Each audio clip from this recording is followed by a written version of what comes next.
Let's talk about the best of the worst from Phyrexia All Will Be One Commander. That's the top 3 cards from that set. They're seeing play in 1% or less of decks since its release. In the number 3 slot, we have Chisgoria, Forged Tyrant. For 6 and 3 red, we get a 5/4 legendary creature dragon with affinity for artifacts, flying, and haste. Whenever Chisgoria, Forged Tyrant attacks, exile the top 5 cards of your library. You may cast an artifact spell from among them this turn. If you do, it has affinity for artifacts. Chisgoria does require a very specific strategy to succeed, but once you're there, this is going to be an absolute banger. So if you have a deck or you're planning on building a deck that focuses on getting a lot of artifact tokens out, treasures, food, blood tokens, anything like that, and then also has at least 25 artifacts in the deck, I think you really want to consider Chiscoria for that style of deck.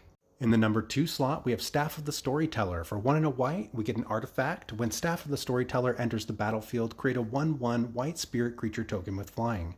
Whenever you create 1 or more creature tokens, put a story counter on Staff of the Storyteller. Pay 1 white and tap, remove a story counter from Staff of the Storyteller, draw a card. Staff of the Storyteller isn't the best card draw in the game, but it's pretty good for white card draw, specifically white-red decks that are also token decks. I have this in my Othari deck. I've been very happy with it, and I recommend giving it a shot if you're in that style of deck. In the number 1 slot, we have Roar of Resistance. For 1 and a red, we get an enchantment, and creature tokens you control have haste. Whenever 1 or more creatures attack, you may pay 1 and a red. If you do, creatures attacking your opponents and or planeswalkers they control get +2/+0 until end of turn. Roar of Resistance is pretty sweet. 2 mana baseline just to give all your creature tokens haste. I think that's good enough. I don't think you really care about the non-token creatures not getting haste for the most part in your token deck.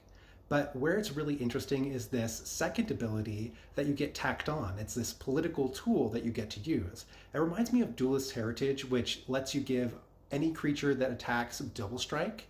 This lets you give your whole team or your opponent's team +2/+0 if they attack your opponents. So you can hold up the 2 mana and do some little political dealings to give your opponents a little extra damage if they attack somebody else. And I think that's really sweet. That's it for the best of the worst from Phyrexia All Will Be One Commander. The cards in this set were less generally applicable and more specific to the style of strategy they need to go in, which is pretty interesting to look through. Tell me what you guys thought about the cards that I selected and whether or not you think that they warranted their spot on the list.